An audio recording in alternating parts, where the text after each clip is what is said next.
शुरू करते हैं। ये जो चैप्टर है सिंथेटिक फाइबर एंड प्लास्टिक्स। तो सिंथेटिक फाइबर्स और प्लास्टिक में फाइबर्स के बारे में क्लास 6 और 7 में पढ़े होंगे, है ना, कि फाइबर्स कैसे मिलता है। तो प्लांट्स और एनिमल से मिलता है, और प्लांट्स और एनिमल से जो फाइबर मिलता है उसे नेचुरल फाइबर बोलते हैं। क्या बोलते हैं? Natural fibre. यह है ना नेचुरल फाइबर। लेकिन इस चैप्टर में अभी हम लोग जो है सिंथेटिक फाइबर्स के बारे में बात करेंगे। वो फाइबर्स जो लेबोरेटरी में बनती है, केमिकल से बनती है, वो नेचुरली प्लांट या एनिमल से नहीं मिलती है। तो ये हमारा चैप्टर है, इसी का हम लोग जो है देखते हैं। तो अभी हम आज शुरू करेंगे फर्स्ट पार्ट। पहला जो टॉपिक है वो क्या है? The clothes which we wear are made up of fabrics. जो क्लोथ्स हम पहनते हैं, जो कपड़े हमारे होते हैं, वो फैब्रिक से बने होते हैं। Fabrics are made up of fibres which obtain from natural और आर्टिफिशियल सोर्सेज।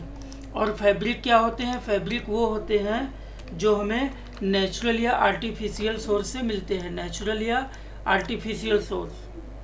अमरल सोर्स जो है वो हम लोग क्लास 6 या क्लास 7 में हम लोगों ने पढ़ा है,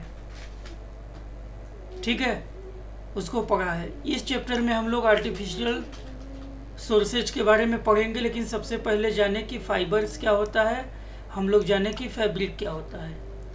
अब यहाँ एक डायग्राम दिया हुआ है, तुम देख रहे हो, ये कपड़ा है। सिंपली इसको क्या बोलते हैं? कपड़ा है। तो इसको हम लोग बोलेंगे फैब्रिक।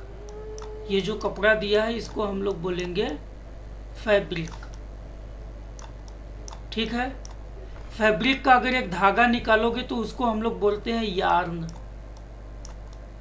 यार्न बोलते हैं।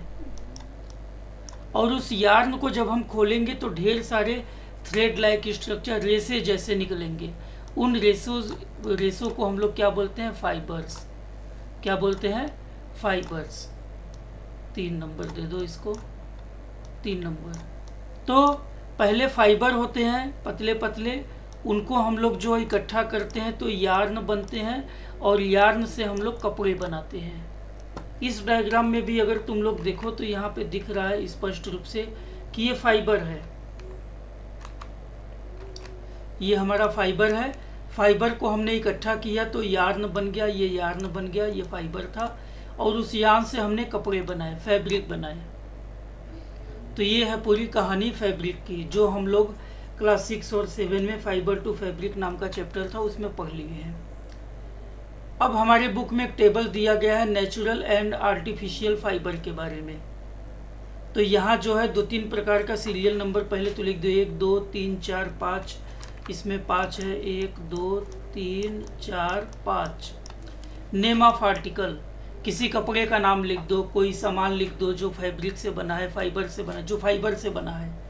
ऐसे आर्टिकल्स का नाम लिख दो, जैसे रोप लिख दो, है ना, जैसे जो है टेंट वाला जो कपड़ा होता है वो लिख दो, जैसे पर्दे कर्टन लिख दो।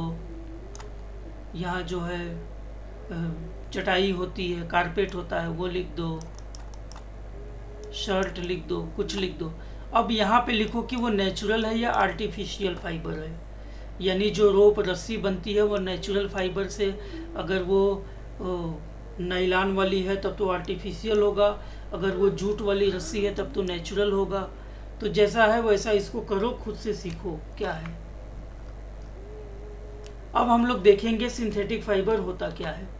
तो synthetic fibres and plastic similar to natural fibre. ये भी नेचुरल फाइबर जैसे ही होते हैं, लेकिन ये सिंथेटिक इसलिए होते हैं क्योंकि ये प्लांट या एनिमल से नहीं मिलते, ये केमिकल से बनते हैं, ठीक है। इसमें भी ढेर सारे यूनिट होते हैं जिनको बोलते हैं पॉलीमर। और पॉलीमर किससे बनते हैं? स्मॉलर यूनिट से, जिनको बोलते हैं मोनोमर। यानी ये मोनोमर्स होंगे। मोनोमर्स को हम लोग मिलाएंगे, ढेर सारे मोनोमर्स मिलकर बन जाएंगे पॉलीमर्स। क्योंकि पॉली मीन्स होता है मेनी। पॉली मीन्स क्या होता है? मेनी। यहाँ पे मीनिंग दिया हुआ है। Polymers occur in nature also. Cotton भी अपने आप में एक पॉलीमर है जो कि सेल्यूलोज से बना है, और cellulose is made up of large number of glucose unit. तो जो ग्लूकोज है ये मोनोमर है, जो ग्लूकोज है ये मोनोमर है, और ग्लूकोज, ढेर सारे ग्लूकोज मिलकर जो है सेलुलोज बनाएंगे, ये पॉलीमर है, पॉलीमर है सेलुलोज।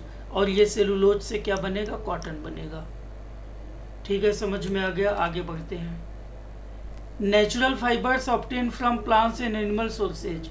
तो जो नेचुरल फाइबर्स होते हैं, नेचुरल फाइबर्स होते हैं जो प्लांट या एनिमल से मिलते हैं। Synthetic fibres are obtained by chemical. तो हमने बात किया कि ये केमिकल से बनते हैं, जैसे पेट्रोकेमिकल्स हैं। ठीक है, अब synthetic fibres can be oven into fabric, यानी सिंथेटिक फाइबर से भी हम लोग फैब्रिक बना सकते हैं। जैसे नेचुरल फाइबर से हम लोग फैब्रिक बनाते हैं, वैसे ही सिंथेटिक फाइबर से भी हम लोग फैब्रिक बना सकते हैं। Synthetic fibre have a wide range of uses. Synthetic fibres का बहुत ज़्यादा यूज है। बहुत ज़्यादा यूज क्यों है? क्योंकि जो सिंथेटिक फाइबर होते हैं वो जल्दी ख़राब नहीं होते हैं, वो जल्दी टूटते नहीं, बड़े मजबूत होते हैं। सपोज एक जूट का रस्सी है, एक नायलॉन की रस्सी है, कौन ज़्यादा ताकतवर होगी, कौन ज़्यादा मजबूत होगी? तो नायलॉन की होगी, वो सिंथेटिक फाइबर है। तो इसीलिए सिंथेटिक फाइबर का यूज बहुत ज़्यादा होता है। तो रस्सी बनाने में, बाल्टी बनाने में, फर्नीचर बनाने में, कंटेनर, कोई और सामान बनाने में, aircraft, ship, space craft, health care के जो सामान होते हैं उनमें जो फाइबर यूज होता है वो सिंथेटिक फाइबर होता है। तो सिंथेटिक फाइबर्स का यूज पूछ दिया जाएगा कि give some uses of synthetic fibres, यार explain the wide range of uses of synthetic fibres. तो उसमें लिखना होगा like rope, bucket, furniture, container, aircraft, ships, space craft, health care, ऐसे जो है लिखना होगा। तो ये चैप्टर यहीं पे हम लोग जो है, इस चैप्टर का फर्स्ट पार्ट जो है यहीं पे हम लोग फिनिश करते हैं।